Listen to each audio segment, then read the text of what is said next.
நம்ம இப்போ பார்க்க போகிறது அன்ரியல் இன்ஜின் 5ஓட பேசிக்ஸ். எபிக் கேம்ஸோட கம்பெனியோட தான் அன்ரியல் இன்ஜின். இப்போ அதில் வந்து இன்ஜினோட வேர்ஷன்ஸ் இருக்கும். நார்மலாக வந்து 4.2லேருந்து தான் நான் ஒர்க்கிங்கில் ஸ்டார்ட் பண்ணியிருக்கேன்.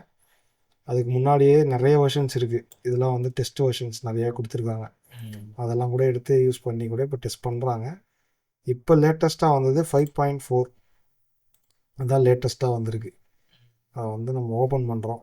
ஜஸ்ட்டு லான்ச்சிங் கொடுத்தாலே ஓப்பன் ஆகிடும். ஒருவேளை உங்களுக்கு வேறு ஏதாவது முன்னாடி வெர்ஷன் வேணும்னா ப்ளஸ் ஐக்கான் கொடுத்து நம்ம முன்னாடி உள்ள வெர்ஷன் வந்து இன்ஸ்டால் பண்ணிக்கலாம்.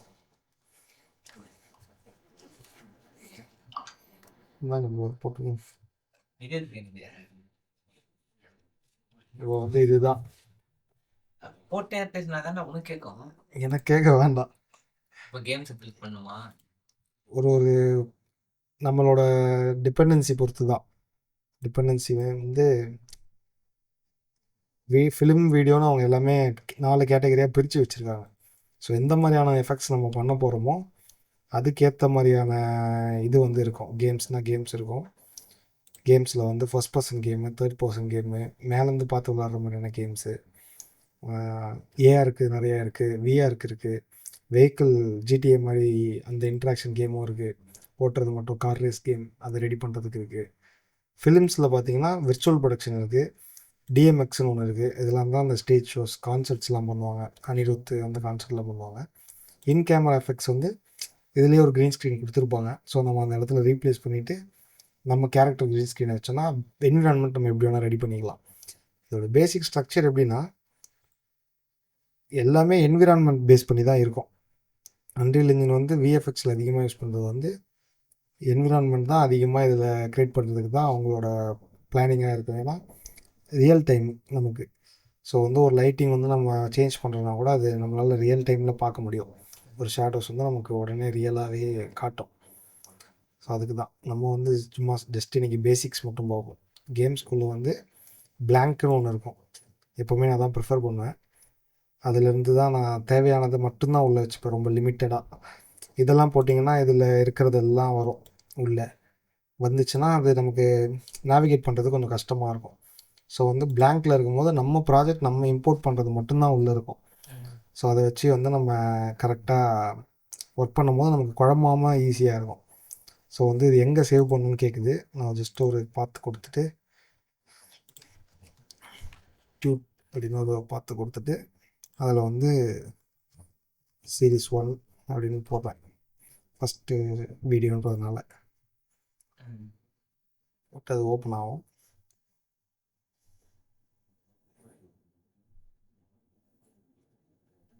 இப்போ ஓப்பன் ஆகிடுச்சு. இதுதான் ஓப்பன் ஆனோடனே ஒரு மேப் வந்து நிற்கிது. ஓப்பன் வேர்ல்டு மேப் வந்து நவுத்தி பார்க்குறது. இது வந்து மவுஸில் வந்து லெஃப்ட் கிளிக்கும் ஒர்க் ஆகும். லெஃப்ட் கிளிக் வச்சும் ரொட்டேட் பண்ணலாம், ரைட் கிளிக் வச்சும் ரொட்டேட் பண்ணலாம். கிளிக் பண்ணிகிட்டே ரொட்டேட் பண்ணுவோம். ஃப்ரண்ட் பேக் போகிறது கேம் மாதிரியே தான். இப்படி வந்து ரைட் கிளிக் பண்ணிவிட்டு டபிள்யூ அழுத்தினா முன்னாடி போவோம், எஸ் அழுத்தினா பின்னாடி வரும், ஏடி. அது நார்மலாக வந்து நம்ம டபிள்யூ அழுத்தினா ஒர்க் ஆகாது. ரைட் கிளிக் அழுத்திட்டு பண்ணணும், இல்லை லெஃப்ட் கிளிக் அழுத்திட்டு பண்ணணும். லெஃப்ட் கிளிக் அழுத்திட்டு போனால் ரொட்டேஷன் வந்து லாக்கடாக இருக்கும். நம்மளால் இந்த ரொட்டேட் தான் பண்ண முடியுமே தவிர்த்து இந்த ரொட்டேஷன் பண்ண முடியாது, மேலே கீழே பண்ண முடியாது. ஸோ லெஃப்ட் கிளிக்கில் வந்து அது ஒரு மைனஸ் இருக்குது. கேம் விளாட்ற மாதிரி தான் full and full controls. So right click தான் மேலே கீழே. ஸோ வந்து இது கிரவுண்டு, இதுதான் லேண்ட்ஸ்கேப் அவங்க ஒரு ஸ்கல் பண்ணி வச்சுருக்காங்க. இதில் வந்து நம்ம ரைட் கிளிக் பண்ணிவிட்டு டபிள்யூஏஎஸ்டி ஸ்க்ரால் டவுன் பண்ணோன்னா இங்கே வந்து கேமராவோட ஸ்பீடு சேஞ்ச் ஆகிறது தெரியும். மவுஸ் ஸ்க்ரால் பண்ண ஸ்லோவாக வரும்.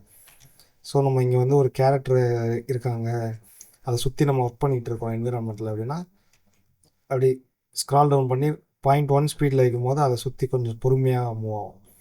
இல்லை ஃபுல் லேண்ட்ஸ்கேப்புக்கே ஒர்க் பண்ணுறீங்கன்னா ஸ்க்ரால் அப் பண்ணிங்கன்னா பெருசாகும் அது. இதை வந்து நான் ஃபுல் ஸ்பீடில் வச்சுட்டு வெளியே போயிட்டேன்னா அப்படியே எனக்கு க்ளவுட்ஸு அதுக்கப்புறம் எர்த்து அது அந்த என்விரான்மெண்ட்டை அட்மாஸ்பியரோட என்விரான்மெண்ட் எல்லாமே ஸ்பீடாக வெளியே வரும். ஏன்னா 320 கேமரா ஸ்பீடில் இருக்குது. ஸ்பீடாகவும் உள்ளே போனால், ஆனால் இதில் ஒரு மைனஸ் என்னன்னா உள்ளே போகும்போது நம்ம கண்டிப்பாக அதை தொலைச்சிருவோம். எங்கே அந்த இது இருக்குன்னு நம்மளால் பார்க்க முடியாது. இப்போ அந்த இடத்துக்கு திருப்பி வரணும்னா இதில் ஏதாவது ஒன்று டேரெக்ஷன் லைட் அந்த மாதிரி ஏதாவது ஒன்று கிளிக் பண்ணிவிட்டு எஃப் கொடுத்தீங்கன்னா அது பக்கத்தில் போய்டும். அப்புறமேட்டு உடனடியாக அந்த ஸ்க்ரால் பண்ணி அந்த ஸ்பீடை வந்து கம்மி பண்ணிடணும். இல்லைனா இங்கே வந்து ஸ்பீடை வந்து மேக்ஸிமம் நான் 3ல் தான் வச்சுருப்பேன் எப்போவுமே. 3 தாண்டி அவ்வளோவா போக மாட்டேன். இந்த மாதிரி ரொம்ப தள்ளி இருக்குன்னா மட்டும் எஃப் கொடுத்து கிட்ட போய்க்குவேன். 3ல் தான் வச்சுருப்பேன். மீதி இருக்கிற ஆப்ஷன்ஸ்லாம் மேலேயே இந்த ஆப்ஷன்ஸ் இல்லாமா இதெல்லாம் வந்து போக போக நம்ம வருவோம். இதெல்லாம் வந்து நமக்கு சும்மா சொல்கிறது தான். எது டிரான்ஸ்லேட்டு எது ரொட்டேட்டு அதை சொல்கிறதுக்கு தான். இப்போ நம்ம மெயினாக போகிறது வந்து இந்த சைடில் ஓப்பன் பண்ணோன்னே வர்றது. அதில் என்னென்ன தேவை என்னென்ன எதுக்கு யூஸ் ஆகுன்றது மட்டும்தான். போயிடுச்சுன்னா எங்கே இருக்குது? இப்போ இந்த அவுட்லைன் போயிடுச்சு, இந்த டீட்டெயில்ஸ் போயிடுச்சு அப்படின்னா நமக்கு ஃபுல் ஸ்க்ரீன் தெரியும். இன்னொரு மானிட்டர் இருக்கவங்க இன்னொரு இதில் வச்சுருப்பாங்க. இதை இல்லை அப்படின்னா விண்டோ போயிட்டு டீட்டெயில்ஸ் பேனலில் வந்து ஒரு டீட்டெயில் கிளிக் பண்ணிங்கன்னா டீட்டெயில் வந்துடும். இன்னொன்று அவுட்லைனர், நீங்கள் இங்கே ஒன்று செலக்ட் பண்ணியிருப்பீங்க, அந்த டீட்டெயில் பேன் இங்கே வரும். ஆனால் நீங்கள் எதை செலக்ட் பண்ணியிருக்கீங்கன்றது சம்டைம்ஸ் உங்களுக்கு குழப்பமாக இருக்கும். இதுக்கும் டைரக்ஷன் லைட்டுக்கும் வந்து ஒரே மாதிரியான ஐக்கான் தான் இருக்கும், எல்லாமே இந்த 00ல் இருக்கிறதுனால. ஸோ இது வந்து நம்ம எதை கிளிக் பண்ணியிருக்கோன்றதை கண்டுபிடிக்கிறதுக்கு அவுட்லைனர் 1 இதில் வந்து இது எல்லாமே செலக்ட் பண்ணிக்கலாம். இங்கேயும் பண்ணிக்கலாம். இது 2D ரெப்ரசன்டேஷன், இது வந்து 3D. ஸோ வந்து மோஸ்ட் ஆஃப் த டைம்ஸ் இது தான் நமக்கு வந்து யூஸ்ஃபுல்லாக இருக்கும் 2Dயில் தான். ஏன்னா வந்து நான் எப்படி அலைன் பண்ணுவேன்னா, இவங்களே எப்படி அலைன் பண்ணியிருக்காங்கன்னா லைட்டிங்குள்ளே முக்கால்வாசி அது எல்லாமே வச்சுட்டாங்க. ஸோ நம்ம லைட்டிங் ஃபோல்டரே ஆஃப் பண்ணோம்னா மொத்தமாக லைட்டிங் போகிற மாதிரி தான் செட் பண்ணியிருப்பாங்க. ஸோ லைட்டிங் தான் அது இருக்கும். லேண்ட்ஸ்கேப் தனியாக இருக்குது. பிளேயர் ஸ்டார்ட், இந்த பிளேயர் ஸ்டார்ட் வந்து ஒரு கேமிங் பர்ஸ்பெக்டிவில் தான் இதை பார்க்கணும். இது எப்படின்னா ஒரு ஹியூமனோட ஹைட்டு மாதிரியும் கணக்கு வச்சுக்கலாம். ஃபார் எக்ஸாம்பிள் வந்து நம்ம பக்கத்தில் ஒரு பில்டிங்கோ இல்லை ஏதோ ஒன்று வைக்கிறோன்னா இதை வச்சுட்டு ஒரு ரெப்ரசன்டேஷன் தான் அது. இதை வச்சுட்டு லேண்ட்ஸ்கேப் எவ்வளோ பெருசு இருக்குன்ற ஒரு கணக்குக்கு ஹியூமன் ஹை பர்ஸ்பெக்டிவில் தான் பார்க்கும்போது இங்கேருந்து பார்க்குறோன்னா இவ்வளோ பெரிய மலை அப்படின்ற இது வந்து நமக்கு தெரியும்.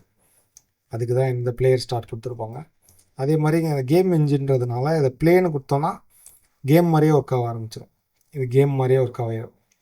நார்மலாக ஒரு கேம், கண்ட்ரோல் இருக்கிற கேம், கொலிஷனாக இருக்கும் லேண்ட்ஸ்கேப்போட எப்போவுமே. ஸோ அது வந்து எஸ்கேப் கொடுத்தீங்கன்னா திருப்பி வெளியே வந்துடும்.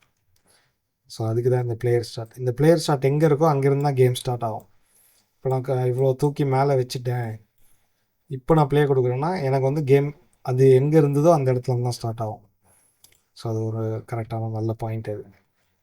அது வந்து இப்போ டெலீட் பண்ணிட்டான். மேக்ஸிமம் வந்து விஷுவல் எஃபெக்ட்ஸ்ன்னு பண்ணுறவங்களுக்கு வந்து இது தேவைப்படாது. நான் வந்து இந்த லேண்ட்ஸ்கேப்பு, இந்த வேர்ல்ட் டேட்டா லேயர்ஸ், இப்போ இது ஓப்பன் மேப் அப்படின்னு நான் சொன்னது என்னென்ன மேப்ஸ் அப்போ இருக்குது. இது வந்து ஆல்ரெடி ஒரு ஸ்கல்ப்டட் மேப்பு, இவங்களே லேண்ட்ஸ்கேப் ஸ்கல்ப் பண்ணி வச்சுருக்காங்க. இது இல்லாமல் நான் வந்து ஃப்ரெஷ்ஷாக பேசிக்லேருந்து ஸ்டார்ட் பண்ணேன். ஏன்னா என்னோடய மேப்பில் வந்து சிட்டி கிடையாது, நான் வந்து சிட்டி பண்ண போகிறது கிடையாது. அதாவது அவங்க ஃபாரஸ்ட் மாதிரியோ இல்லை லேண்ட்ஸ்கேப் மாதிரி எதுவும் பண்ண போகிறது இல்லை, ஒரு சிட்டி தான் நான் டெவலப் பண்ண போகிறேன்னு இருக்குன்னா இங்கே ஃபைலில் வந்து நியூ லெவல், இதை ஒரு லெவல்னு சொல்லுவாங்க. லெவல்னால் கேம் கான்செப்ட் படி இப்போ நீங்களே வந்து ஒரு கேம் விளாடும் போது லெவல் 1 லெவல் 2 லெவல் 3ன்னு இருக்கும். ஒரு லெவல் முடிச்சுட்டு போகிற மாதிரி இருக்கும். இந்த லெவலுக்கும் அந்த லெவலுக்கும் டோட்டல் டிஃப்ரென்ஸ் இருக்கும்ல. மேரியோவில் வந்து நம்ம மேலே போகிறது ஒரு லெவல்னு இருக்கும், அது முடிச்சுட்டு நம்ம ஒரு இதில் இறங்கினோடனே லெவல் 2ன்னு கீழே வந்துடுவாங்க. அப்போ அதை வந்து அன்ரில் 3Dயில் எப்படி யூஸ் பண்ணுறாங்கன்னா இந்த லெவல் முடித்தோடனே இன்னொரு லெவல் போகிறதுக்கு. ஸோ எக்ஸாம்பிள் வந்து இது டெசர்ட் லெவல்னு நம்ம செட் பண்ணியிருக்கோன்னா ஹீரோ வந்து ஒரு டெலிபோர்ட்டுக்குள்ளே நுழையிறாரு அப்படின்னா இன்னொரு லெவல் நான் ஸ்னோவில் ரெடி பண்ணி வச்சுருப்பேன். நம்ம ப்ளூ பிரிண்ட்டில் வந்து டெசர்ட்டில் நுழையிற கேரக்டர் வந்து அடுத்து ஸ்னோவில் வரணும் அப்படின்னு ஓப்பன் பண்ணோம்னா அப்போ இந்த லெவல் க்ளோஸ் ஆகி ஸ்னோவில் வர லெவல் ஓப்பன் ஆகிடும். அந்த மாதிரி அதுக்கு தான் இந்த லெவல்னு சொல்லுவாங்க இதை. இப்போ வந்து நான் ஒரு நியூவாக ஒரு பிளாங்காக ஒரு லெவல் போடுறேன். நான் வந்து இந்த வீடியோவில் வந்து ரெண்டுமே சொல்ல போகிறேன். என்னென்னா கேமிங்க்கும் அன்ரில் வந்து கேமிங் தான் மெயினாக யூஸ் பண்ணுறாங்க. எல்லா கம்பெனிஸுமே கேமிங்க்கு தான் அதை அக்யூர் பண்ணி யூஸ் பண்ணுறாங்க. இது ஒரு free software, open source software. So வந்து நம்ம இதை வந்து எப்படி எடுத்துக்கிறோம், நான் ஒரு விஷுவல் எஃபெக்ட்ஸ் ஆர்டிஸ்ட்ன்றதுனால நான் இதை என்னோடய ப்ராஜெக்ட்ஸுக்கு இதை எப்படி எடுத்துகிட்டு கிளைண்ட்ஸ் கிட்ட வந்து ஈஸியாக பண்ணித்தரேன் அப்படின்றது தான் நம்ம பார்க்க போகிறோம். ஸோ இது என்னோடய சேனலில் வந்து எல்லாமே மெயினாக விஎஃப்எக்ஸில் அன்ரியல் இன்ஜின் வந்து எந்தெந்த அளவுக்கு யூஸ் பண்ணுறாங்க, சின்ன சின்ன ஷார்ட்ஸாக கூட இருக்கட்டும், நார்மலாக ஒரு வாட்டர் ட்ராப்லெட்டு ஆகிற ஷார்ட்டாக இருக்கட்டும், அதை வந்து நான் ஹுடினியில் வந்து பண்ணி அன்ரியலில் வந்து எப்படி நான் லைட் பண்ணி கொடுக்குறேன். இல்லை வந்து ஒரு ப்ரீவிஸாக இருக்கட்டும், ப்ரீவிஸ்லாம் வந்து நிறைய படத்துக்கு வந்து நம்ம பண்ணதை வந்து பார்த்திங்கன்னா மாடல் பண்ணியிருப்போம், மற்ற பிளெண்டர்லேருந்து எல்லாத்துலேயும் பண்ணியிருப்போம். யூஎஸ்டின்ற ஒரு ஒர்க் ஃப்ளோ யூஸ் பண்ணி அன்ரியலில் ஹப்பாக வச்சு ஹாட்ஸ்பாட்டாக வச்சு நம்ம வந்து அதை வந்து எல்லா இடத்துலேருந்தும் எடுத்துகிட்டு வந்து இதை கொடுத்துருப்போம். எல்லா இடத்துலையும் சின்ன சின்ன சாஃப்ட்வேரில் பண்ணி இது வந்து ஒரு எல்லாத்தையும் டம்ப் பண்ணி இந்த சாஃப்ட்வேரில் ஒரு ரெண்டரை எடுத்திருப்போம். லைட்டிங் அவ்வளோ குவாலிட்டியாக இருக்கும், ரியாலிசமாக இருக்கும், கண்ட்ரோல் ட்ரிக் இருக்குது, மெட்டா எலிமெண்ட்ஸ் வரை இப்போது பண்ணியிருந்தாங்க. இப்போ இல்லை, பண்ணி 2 இயர்ஸ் ஆகிடுச்சு. ஸோ அவ்வளோ ஸ்பெசிஃபிகேஷன் இருக்குது. நம்ம பேசிக்காக இப்போ போகணுன்னா இது நான் வந்து ஜஸ்ட் ஒரு நியூ லெவல் தரேன். இப்போ எனக்கு 4 விதமான லெவல் காட்டுது. ஓப்பன் வேர்ல்டு, அவங்க ஆல்ரெடி லைட்டிங் பண்ணி வச்சுருக்க லெவலு. எம்டி, அதில் வந்து இந்த லைட்டு இந்த இதெல்லாம் எதுவுமே இருக்காது, வெறும் எம்டியாக இருக்கும்.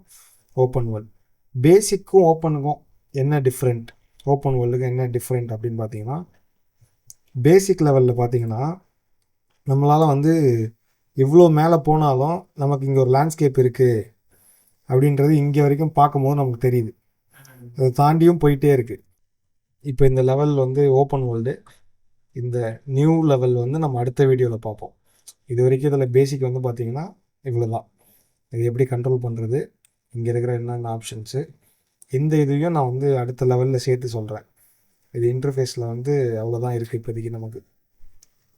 அடுத்த வீடியோலேருந்து பார்த்தீங்கன்னா நம்ம வந்து கான்செப்ட் வைஸ் போயிடலாம். ஒரு கான்செப்ட் வந்து நான் எடுத்து ப்ரீவிஸ் பண்ணி அதை வந்து எப்படி சினிமேட்டிக் குவாலிட்டியில் வந்து அவுட் எடுக்கிறதுன்னு எக்ஸ்பிளைன் பண்ணுறேன் நெக்ஸ்ட் வீடியோலேருந்து.